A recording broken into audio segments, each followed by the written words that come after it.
to Calvary Kids Live. We're so excited to have you join us tonight. And first of all, happy Easter! I hope you guys are having a great Easter so far, and we still have much more to come. So tonight, we have so much in store for you, so tune in, get excited, and here we go. Are you kids ready for our next part of our Calvary Kids Olympics? Tonight we are playing the Can-Can game.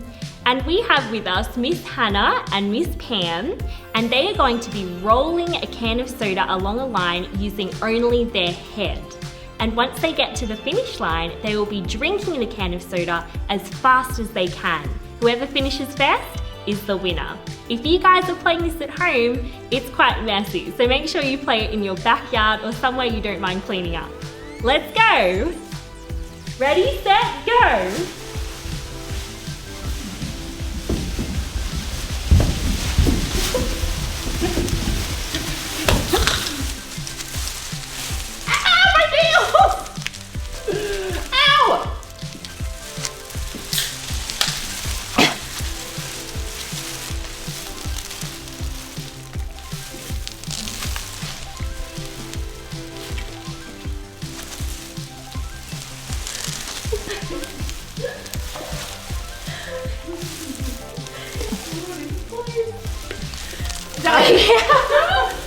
And now we do Miss Hannah! Everyone give it loud clap for Miss Hannah! Oh my god. Oh, gross! I hope you guys had fun watching our Can-Can game. Now it's time for worship, so why don't you jump up on your feet and let's sing together.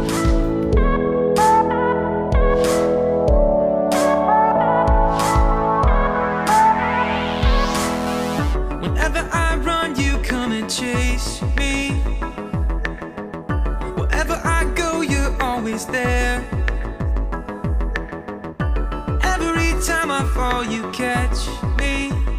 And when I hide, you hold me tight and remind me who I am. No height, no depth could take us from your love. No life, no death could undo what you've done. The future and the past are yours. My life is in your hands, and all these things I know. Your love reminds me who I am.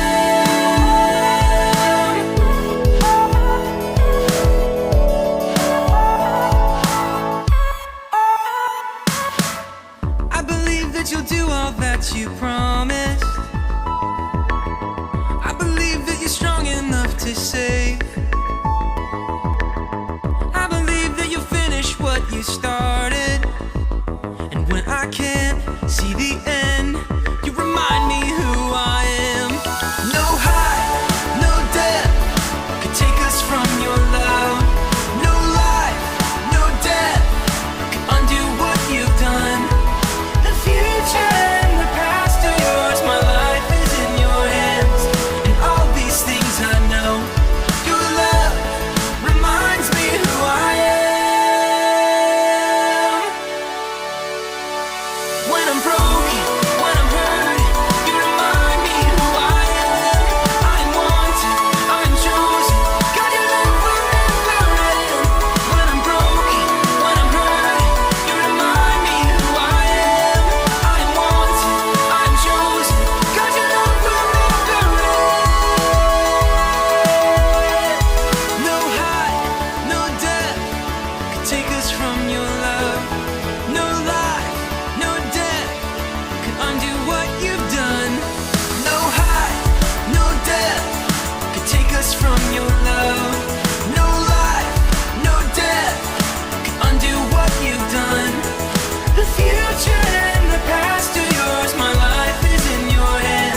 It's me, Jacob, but you can call me Jake, because, well, that's what everybody calls me. Happy Easter! Wait a second, am I upside down or are you? I know what's happening. Somebody's playing an April Fool's Month joke on old Jakey. Well, you got me. All right. There we go. So today, I'm gonna talk about humility. Humility is putting others first by giving up what you think you deserve. Easter is the perfect time to talk about humility because it's the day that Jesus totally gave up what he deserved when he... Oh! Ow! Okay. All right, neck. It's you and me now. Oh! All right, that's fine. You wanna play? Let's play.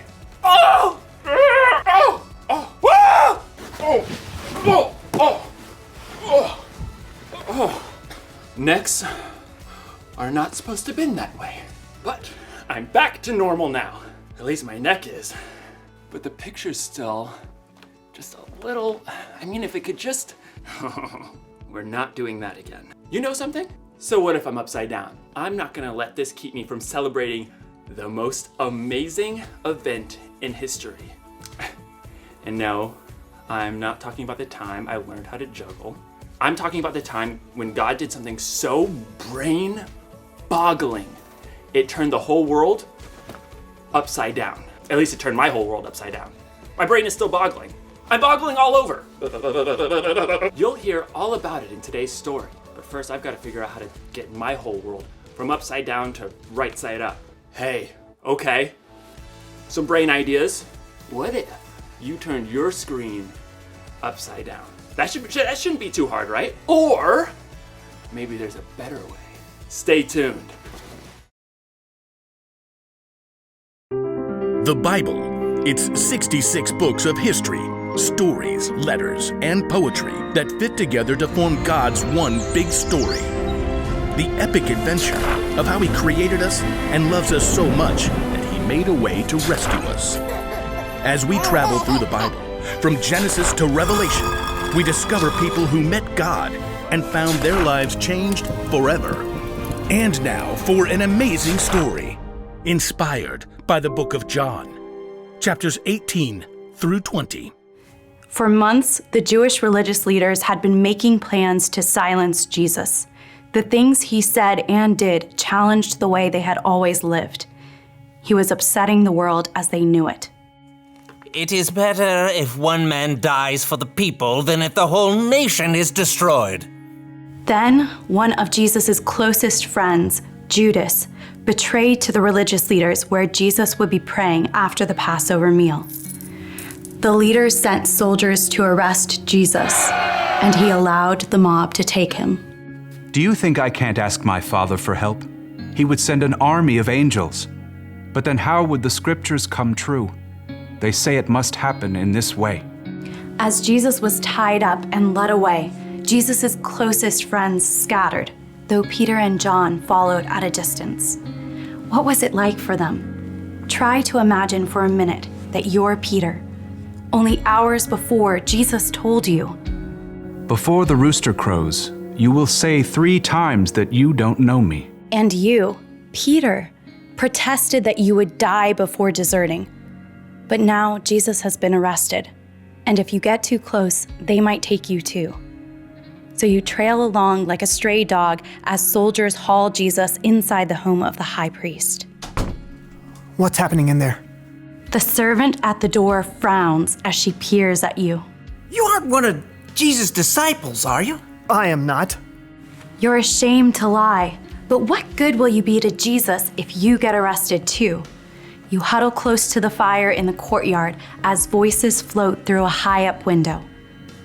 What's this foolishness you've been teaching? I didn't say anything in secret. Ask the people who heard me. They certainly know what I said. You feel sick. Now they've taken Jesus. You know nothing will stop them. Someone else asks whether you're one of Jesus' followers, and you snap.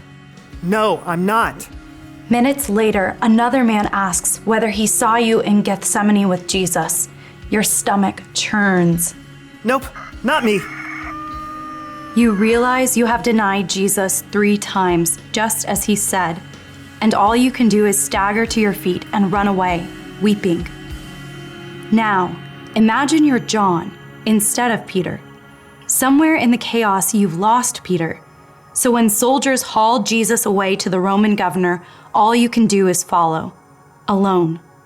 From the back of the crowd, you witness the terrible drama as the governor Pilate brings Jesus out. What charges are you bringing against this man? He has committed crimes. Pilate takes Jesus away for questioning. You can only pray that he sees through all the lies and stops this madness. You're horrified when Pilate brought Jesus out again, battered and bruised. I find no basis for a charge against him. No, crucify him! Crucify him! Pilate hands Jesus over to the soldiers who force him to carry the heavy beams of his own rough cross. You know where they are going. Golgotha. It's a hill outside the city. As in a bad dream, you force yourself to follow. Along the dusty road, you find Jesus' mother, Mary, her sister, and Mary Magdalene. None of you can speak. You arrive at Golgotha in time to see soldiers nail Jesus to the wooden bars with heavy spikes and raise the cross up high. You strain your eyes to read the sign placed above Jesus' head. King of the Jews. You nearly choke on dust and grit. You've seen Jesus do amazing, powerful things, and yet he's allowed himself to be taken and battered. You glance over and see Mary sobbing, so you place your hand on her shoulder. When you look back up, you see Jesus watching his mother through the pain in his eyes. Dear woman, here is your son. Jesus looks directly at you, eyes filled with love. Here is your mother. Yes, Lord. You are overwhelmed to know that Jesus trusts you to take care of his own mother. But the terrible truth sinks in. Jesus knows that he will die. He's planning on it, just as he's been saying for weeks. A short time later, you see him lift his gaze to heaven. It is finished. Then he bows his head, and you can see the life leave his body. All the air seems to leave your own lungs too. You thought Jesus was God's chosen one. How can he be dead? Now, as we move ahead, imagine you're Mary Magdalene, one of Jesus' close followers. Unlike so many others, you've dared to stay there, at the cross. And once Jesus is dead, you dare to follow the men who take his body for burial, Joseph of Arimathea and Nicodemus.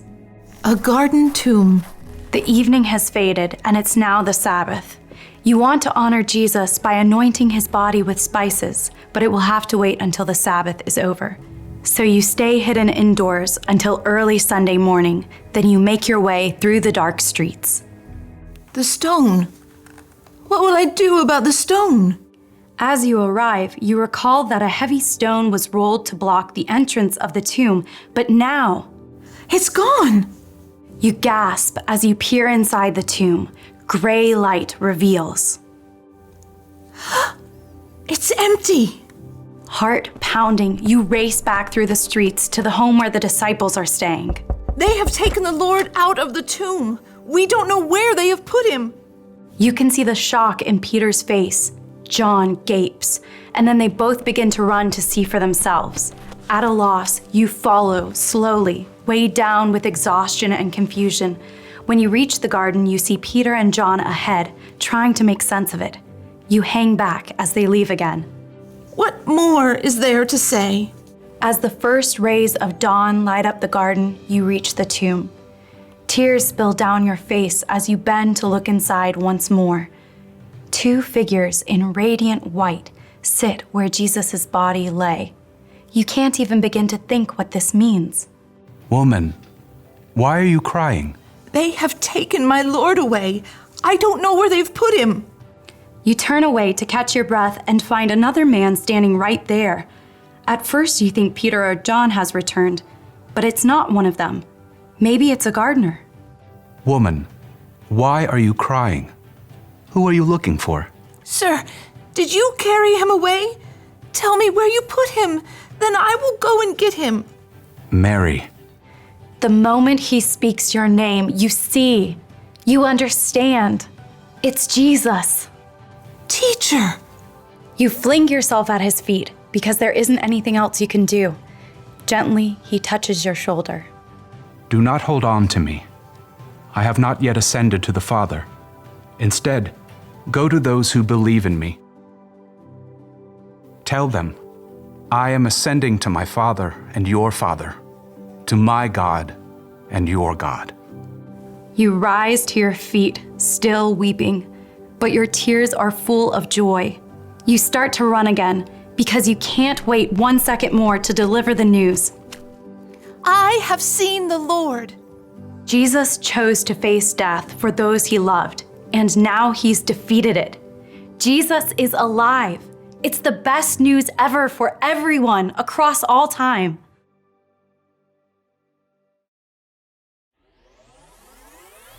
Hey Calvary kids, it's time for our activity.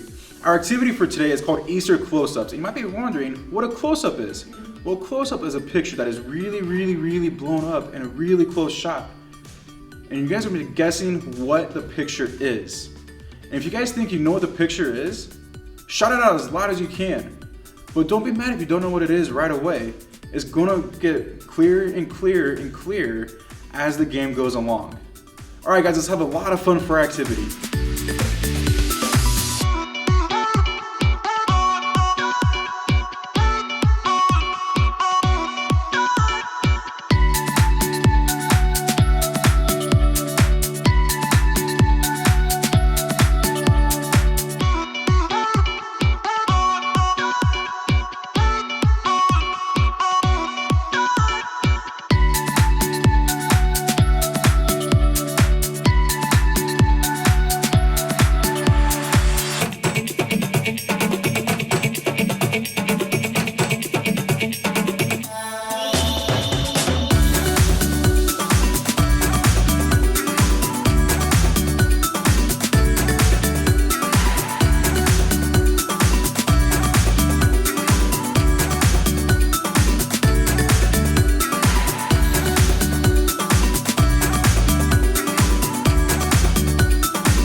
Are you kids having fun?